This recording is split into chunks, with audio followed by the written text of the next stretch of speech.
Welcome to my YouTube channel CSIT AI world. दोस्तों आपका बहुत बहुत स्वागत है CSIT AI वर्ल्ड में। आज की वीडियो में हम बहुत सारे इंपॉर्टेंट टॉपिक्स हैं जिनको हम कवर करेंगे, तो बने रहिए लास्ट तक इस वीडियो के साथ। दोस्तों आप अगर मेरे चैनल को पहली बार विजिट कर रहे हैं तो इसको सब्सक्राइब करें, मेरी वीडियो अगर अच्छी लगती है तो इसको लाइक करें, कमेंट करें और मैक्सिमम लोगों तक शेयर करें। चलिए स्टार्ट करते हैं आज की वीडियो। पिछली क्लास में डिस्कस किया था हमने चार्ट के बारे में।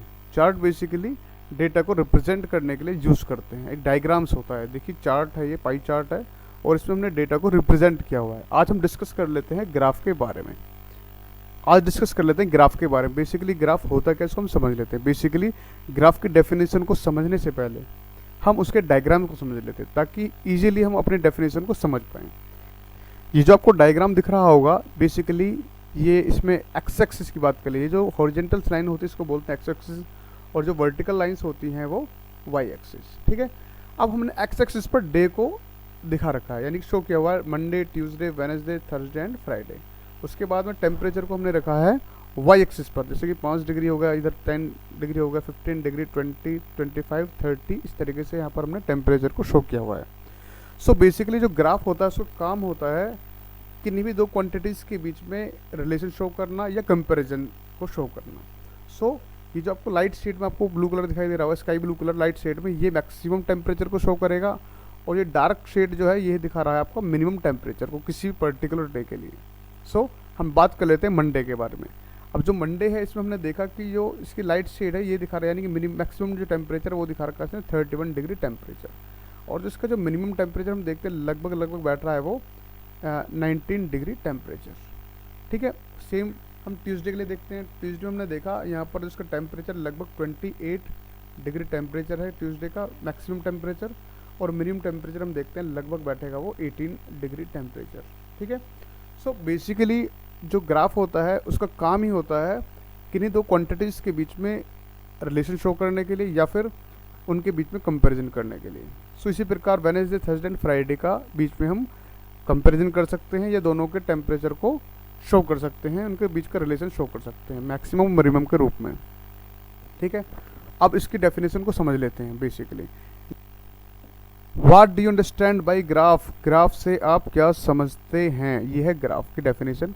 ग्राफ क्या होता है, एक डायग्राम होता है। ग्राफ एक डायग्राम है, ठीक है, इन विच ए लाइन और कर्व, जिसके बीच में लाइन्स होती हैं, कर्व होते हैं, जिसका काम होता है रिलेशनशिप को शो करने के लिए बिटवीन टू क्वांटिटीज़, यानी दो क्वांटिटीज़ के बीच में रिलेशनशिप शो करने के लिए या उनके बीच में कंपैरिजन करने के लिए हम ग्राफ का यूज़ करते हैं।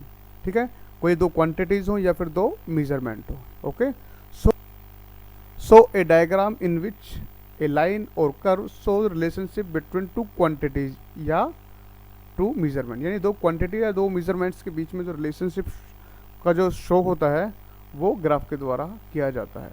ओके, सो हिंदी में समझ लेते हैं।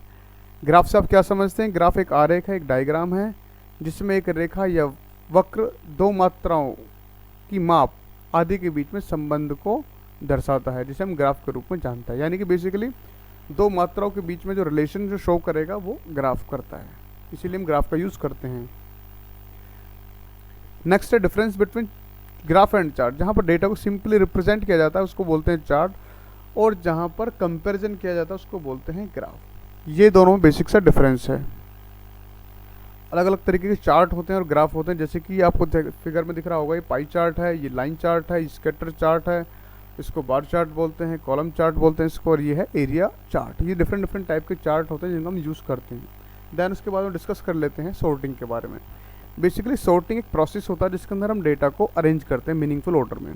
ठीक है, so sorting is the process of arranging data into meaningful order, यानी कि सॉर्टिंग एक प्रोसेस होता है जिसके अंदर हम डेटा को मीनिंगफुल ऑर्डर में, आइदर असेंडिंग और डिसेंडिंग, या तो असेंडिंग ऑर्डर में हम डेटा को सॉर्ट करते हैं या फिर डिसेंडिंग ऑर्डर में। उस बेनिफिट क्या होता है, बेसिकली जब हम डेटा को सॉर्ट कर लेते हैं तो हम डेटा को अच्छी तरीके से मोर इफेक्टिवली क्या कर सकते हैं, एनालाइज कर लेते हैं। So by sorting you can analyse data more effectively, यानी कि आप अच्छे तरीके प्रभावित तरीके से आप डाटा को शो कर सकते हो। सो अब असेंडिंग ऑर्डर क्या होता है, असेंडिंग मीन्स बढ़ता हुआ क्रम, आरोही क्रम हिंदी में बोलते हैं इसको, बढ़ता हुआ क्रम, जैसे कि 2 के बाद 5 के बाद 8 नंबर है, यानी कि इंक्रीजिंग ऑर्डर है। ठीक है, और जैसे A B C D E ये क्या है, ये बढ़ता हुआ ऑर्डर, इसको हम बोलते हैं असेंडिंग ऑर्डर। डिसेंडिंग ऑर्डर क्या होता है, घटता हुआ क्रम यानी कि अवरोही क्रम हिंदी में बोलते हैं इसको। जैसे कि 98 के उससे बाद छोटा नंबर आएगा, 76 में उससे बाद छोटा नंबर, उससे छोटा नंबर, उससे छोटा नंबर। इसी प्रकार अल्फ़ाबेट्स में भी होता है, जेड की तरफ से जब काउंटिंग होती है, जेड से, ठीक है, जेड के बाद एक्स आएगा, उसके बाद के, उसके बाद यानी कि डिक्रीजिंग ऑर्डर जो होता है उसको हम बोलते हैं डिसेंडिंग ऑर्डर। शॉर्टिंग डेटा को सार्थक क्रम में व्यवस्थित करने की एक प्रक्रिया है, यानी कि हम डेटा को एक सार्थक क्रम या तो आरोही या अवरोही क्रम में डेटा को अरेंज करते हैं, व्यवस्थित करते हैं। और शॉर्टिंग का प्रयोग किस लिए करते हैं? डेटा को एनालाइज करने के लिए, यानी कि सॉर्ट करके आप डेटा को अधिक प्रभावी ढंग से विश्लेषण या एनालाइज कर सकते हैं। और सॉर्टिंग दो प्रकार की होती है, आरोही और अवरोही, यानी असेंडिंग और डिसेंडिंग। आरोही मतलब बढ़ता हुआ क्रम और अवरोही मतलब घटता हुआ क्रम, ठीक है। जैसे कि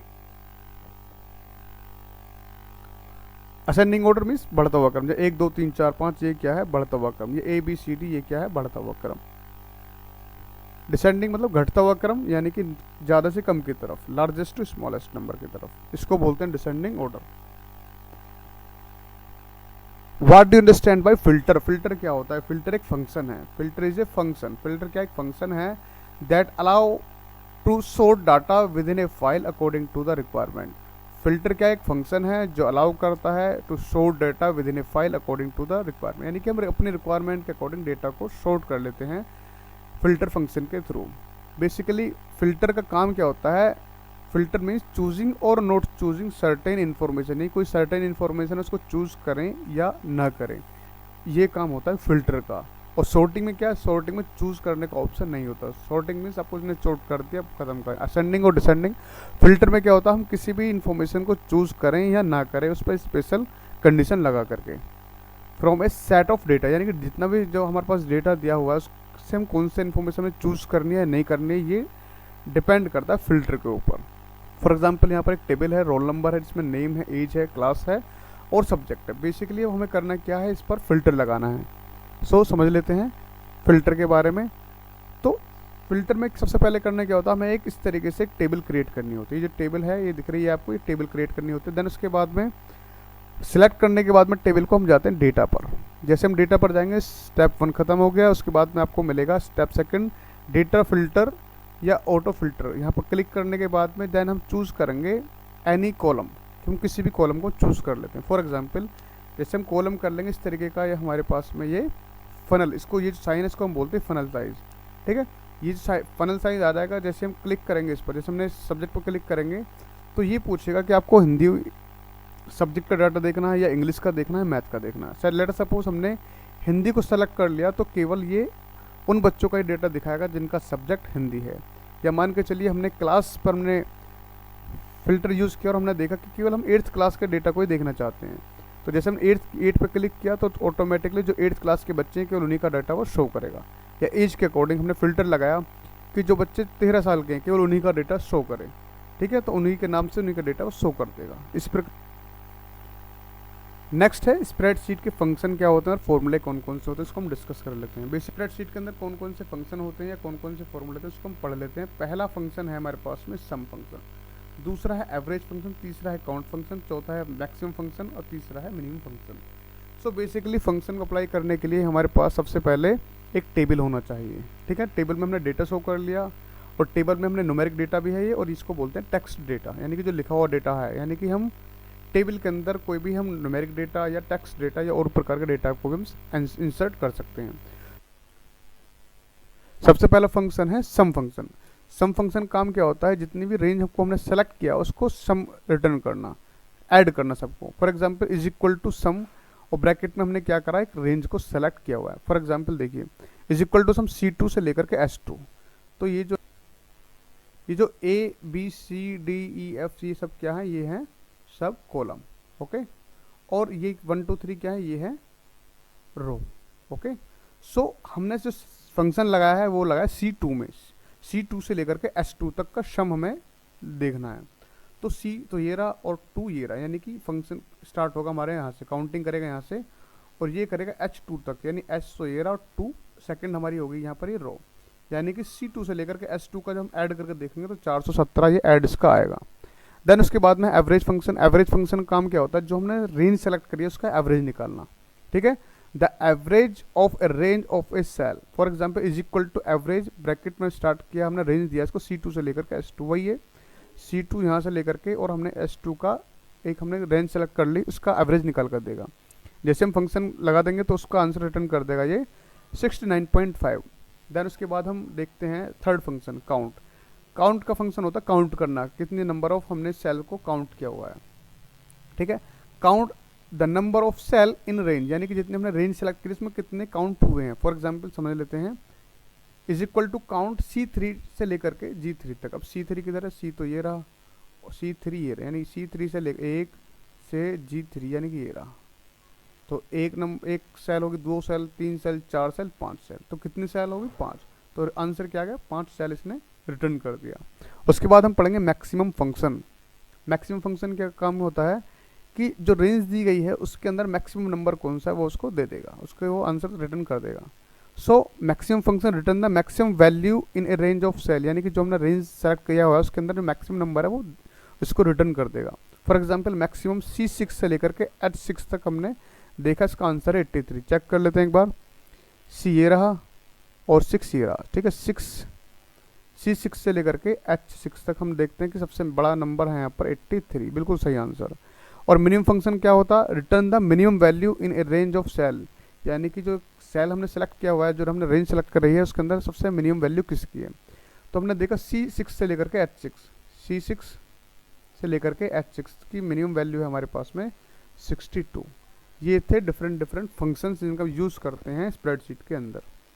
शॉर्टकट की को समझ लेते हैं। शॉर्टकट की यूज़ करते हैं जिससे हमारा काम बहुत ज़्यादा आसान हो जाता है। जैसे समझ लेते हैं कंट्रोल A का काम होता है सिलेक्ट ऑल, ठीक है। कंट्रोल B का होता है बोल्ड करने के लिए, कंट्रोल C कॉपी करने के लिए, कंट्रोल D फिल डाउन के लिए, कंट्रोल F फाइंड करने के लिए, कंट्रोल G गो टू के लिए, कंट्रोल H रिप्लेस के लिए, कंट्रोल I इटैलिक के लिए। तो डिफरेंट बहुत सारी ये शॉर्टकट कीज होती है जिनका यूज़ करते हैं हम स्प्रेडशीट के अंदर।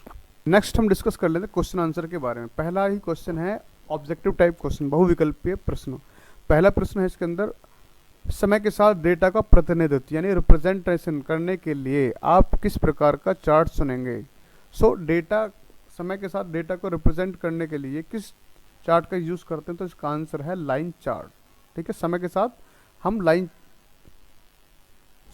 साथ डेटा को रिप्रेजेंट करने के लिए लाइन चार्ट का यूज़ करते हैं, ऑप्शन बी। नेक्स्ट क्वेश्चन है, स्प्रेडशीट में सेल की श्रेणी का योग, स्प्रेडशीट में सेल की श्रेणी का योग की गणना करने के लिए किस फंक्शन का उपयोग करा जाता है। तो योग करने के लिए बेसिकली सम फंक्शन का यूज़ हम करते हैं, ऑप्शन सी। उसके बाद में क्वेश्चन नंबर 3, स्प्रेडशीट किसके लिए प्रयोग की जाती है।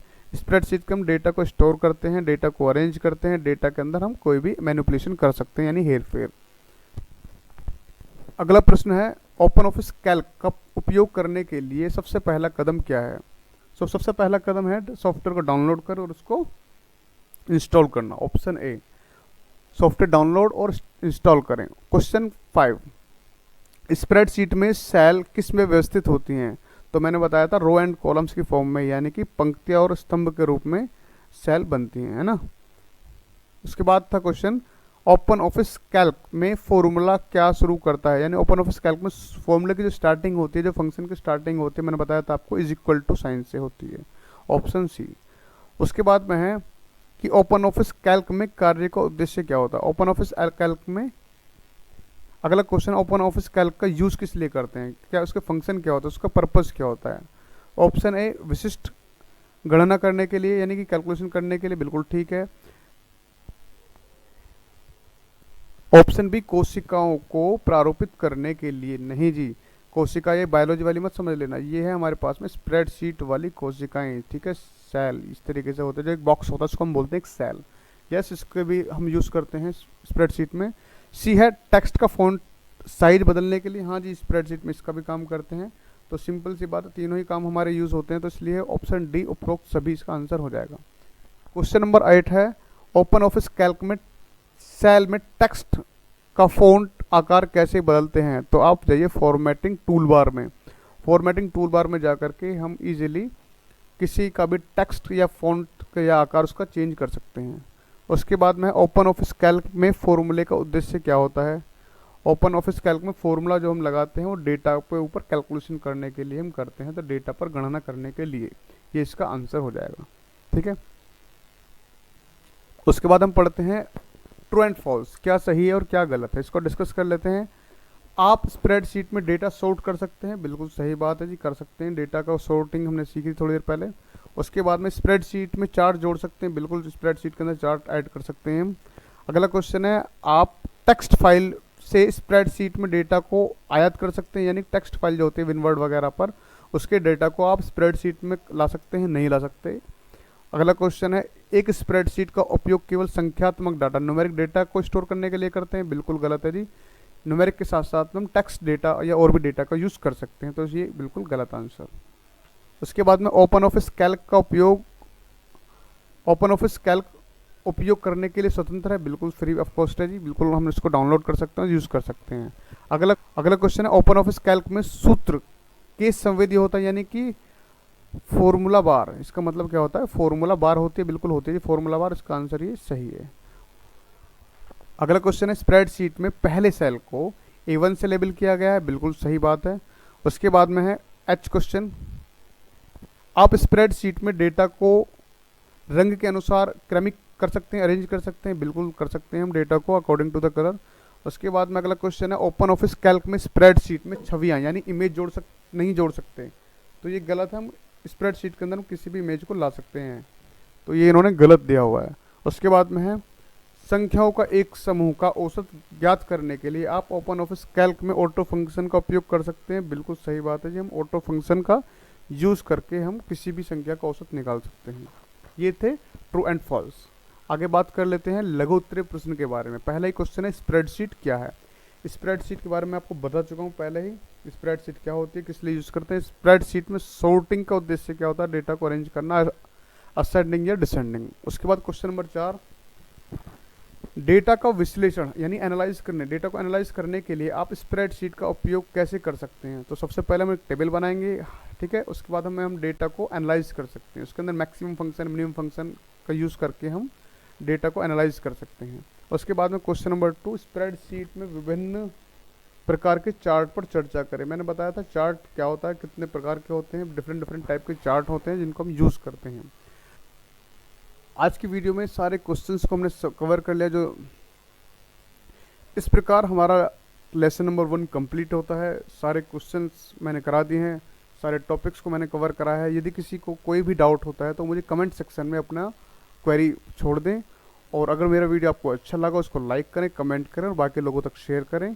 मिलते हैं नेक्स्ट वीडियो में, तब तक के लिए अपना ख्याल रखें।